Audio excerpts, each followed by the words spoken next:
Today, you'll learn the essential English phrases for talking about health and fitness in everyday life. Hello, everyone. I'm Lisa. And I'm Liam. Before we dive into today's topic, please make sure to subscribe to our channel. Your support really keeps us going. Yes, hit that subscribe button. It makes a huge difference for us. Now, Lisa, I have to ask you something. I saw your Instagram story last night at 11 p.m. You were at the gym? Yeah, I was. What's wrong with that? Nothing's wrong, but 11 p.m.? That's practically bedtime for me. Oh, come on, Liam. That's prime workout time for me. The gym is empty, the music is loud, and I have all the equipment to myself. I could never do that.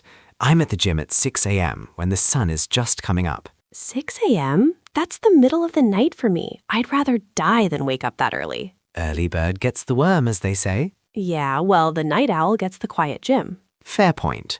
But don't you feel exhausted the next morning? Not really. I usually work from home so I can sleep in a bit. How about you? Don't you feel like you're missing out on sleep? I go to bed at 10 p.m., so I get a solid 8 hours. I wake up feeling refreshed and ready to tackle the day. That sounds so organized. I wish I could do that, but my brain just doesn't shut off until midnight. It's all about routine, I suppose.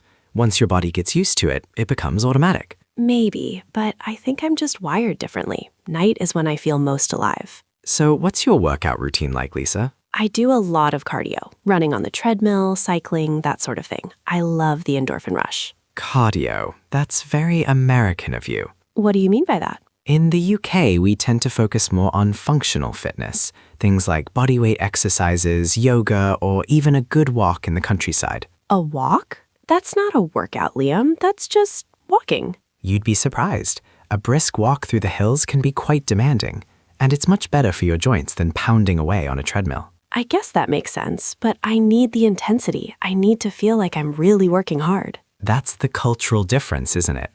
Americans seem to equate fitness with intensity. The harder, the better. Guilty as charged. If I'm not sweating buckets, I don't feel like I've done anything. Whereas I prefer a more balanced approach. I do some strength training, some stretching, and a bit of cardio. Nothing too extreme. That sounds boring. It's sustainable, Lisa. I can keep this up for decades without burning out or injuring myself. Okay, you have a point there. I've definitely pushed myself too hard in the past and ended up with injuries. Exactly. Slow and steady wins the race. I hate that saying. It's so slow. But it's true. Speaking of injuries, have you ever had a serious one? I once pulled a muscle in my back during a yoga class. It was quite embarrassing, actually. Yoga? I thought yoga was supposed to be gentle and safe. It is if you do it properly, but I was trying to show off and pushed myself into a pose I wasn't ready for. Classic mistake. I did something similar with weights. I tried to lift way more than I should have and strained my shoulder. How long did it take to recover? About 6 weeks. I had to do physical therapy and everything. It was a nightmare. Physical therapy. In the UK, we usually call it physiotherapy or just physio. Physio. That sounds so much shorter and easier to say. It is, and it's absolutely essential if you want to recover properly from an injury. I learned that the hard way. I tried to just rest and hope it would get better, but it didn't. Rest is important, but so is rehabilitation. You need to rebuild the strength and flexibility gradually. Yeah, my physical therapist, told me the same thing. She gave me a bunch of exercises to do at home. Did you stick with them? At first, yes, but then I got lazy. I think that's why it took so long to heal. That's very human of you. We all struggle with consistency. So Liam, what do you think about all these fitness trends, like CrossFit or HIIT or whatever the latest thing is? I think they can be effective if done correctly, but they're not for everyone. I tried CrossFit once. It was intense, like really intense. And did you enjoy it? Honestly, not really. It felt more like a competition than a workout. Everyone was trying to lift more or run faster than the next person. That's the problem with some of these trends.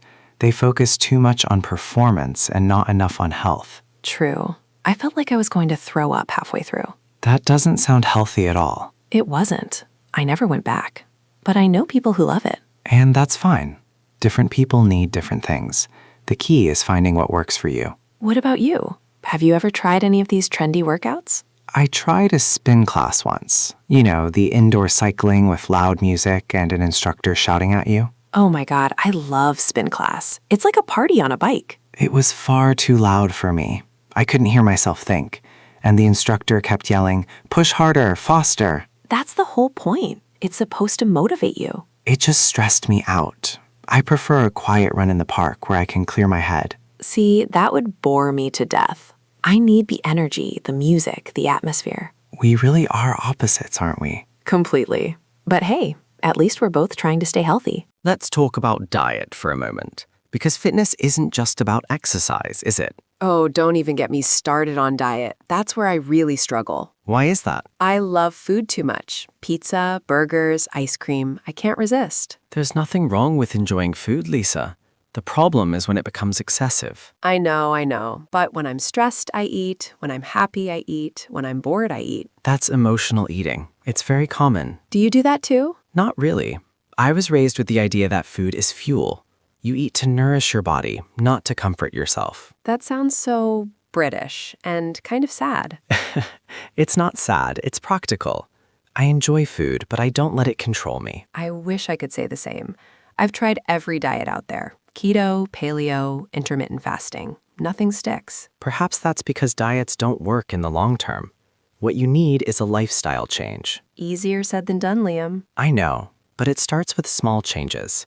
Instead of cutting out everything you love, just try to eat a bit more mindfully. Mindfully. What does that even mean? It means paying attention to what you're eating, how much you're eating, and why you're eating it. That sounds like a lot of mental effort. It is at first, but eventually it becomes second nature. Okay, let's do a quick role play. Let's say I'm trying to order a healthy meal at a restaurant and you're the waiter. Ready? Ready? Let's do it. Hi, I'd like to order something healthy. What do you recommend? We have a lovely grilled chicken salad with quinoa and avocado. It's very popular. That sounds great, but can I get the dressing on the side? Of course. And would you like any extras? We have grilled vegetables as well. Yes, please. And can I get a side of sweet potato fries? Sweet potato fries? I thought you wanted something healthy. They're healthier than regular fries, right? I suppose so. Anything to drink? Just water, please, with lemon. Perfect. I'll get that order in for you right away. Thanks. Let's talk about diet for a moment. Because fitness isn't just about exercise, is it? Oh, don't even get me started on diet. That's where I really struggle. Why is that? I love food too much. Pizza, burgers, ice cream. I can't resist. There's nothing wrong with enjoying food, Lisa. The problem is when it becomes excessive. I know. But when I'm stressed, I eat. When I'm happy, I eat. When I'm bored, I eat. That's emotional eating. It's very common. Do you do that too? Not really. I was raised with the idea that food is fuel. You eat to nourish your body, not to comfort yourself. That sounds so British and kind of sad. It's not sad, it's practical. I enjoy food, but I don't let it control me. I wish I could say the same. I've tried every diet out there. Keto, paleo, intermittent fasting. Nothing sticks. Perhaps that's because diets don't work in the long term. What you need is a lifestyle change. Easier said than done, Liam. I know, but it starts with small changes. Instead of cutting out everything you love, just try to eat a bit more mindfully. Mindfully. What does that even mean? It means paying attention to what you're eating, how much you're eating, and why you're eating it. That sounds like a lot of mental effort. It is at first, but eventually it becomes second nature. Okay, let's do a quick role play. Let's say I'm trying to order a healthy meal at a restaurant and you're the waiter. Ready? Ready? Let's do it. Hi, I'd like to order something healthy. What do you recommend? We have a lovely grilled chicken salad with quinoa and avocado. It's very popular. That sounds great, but can I get the dressing on the side? Of course. And would you like any extras? We have grilled vegetables as well. Yes, please. And can I get a side of sweet potato fries? Sweet potato fries? I thought you wanted something healthy. They're healthier than regular fries, right? I suppose so. Anything to drink? Just water, please, with lemon. Perfect. I'll get that order in for you right away. Thanks. That was good, Lisa. You handled that very well. Thanks, but in real life, I probably would have ordered the burger. Honesty is important. I'm trying, Liam. I really am. But it's hard to make healthy choices when everything delicious is so unhealthy. I understand. The food industry doesn't make it easy for us. Especially in America. Everything is supersized, loaded with sugar and salt. It's similar in the UK, though perhaps not quite as extreme. We have our share of junk food too. Fish and chips, right? Exactly. Delicious, but not exactly a superfood. Do you eat fish and chips often? Maybe once a month as a treat, but I try to balance it out with healthier meals the rest of the time. Balance. That's the key, isn't it? It is. You don't have to be perfect. You just have to be consistent. I'm working on it. Some days are better than others. And that's completely normal. Progress, not perfection. Let's talk about motivation for a second. How do you stay motivated to work out, especially on days when you just don't feel like it? That's a great question. For me, it's about routine. I don't give myself the option to skip it. Really? You never have lazy days? Of course I do, but I've trained myself to go to the gym even on those days. Once I'm there, I usually feel better. That's discipline. I don't have that. You do, Lisa. You just apply it differently. You're disciplined in your work, aren't you? Yeah, I guess, but work is different. I have deadlines, clients depending on me. So why not treat your health the same way? Set a deadline. Make it non-negotiable. I never thought of it like that. Your body is the most important project you'll ever work on. If you don't take care of it, everything else falls apart. Wow, Liam, that's actually pretty deep.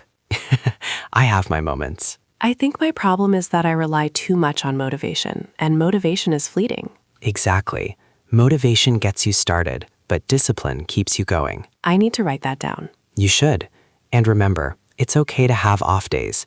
The important thing is not to let one bad day turn into a bad week. Or a bad week. Or a bad year. Okay, I get it. Consistency is key. What about fitness trackers? Do you use one? I do actually. I wear a smartwatch that tracks my steps, heart rate, and sleep. Me too. I'm obsessed with closing my rings on my Apple Watch.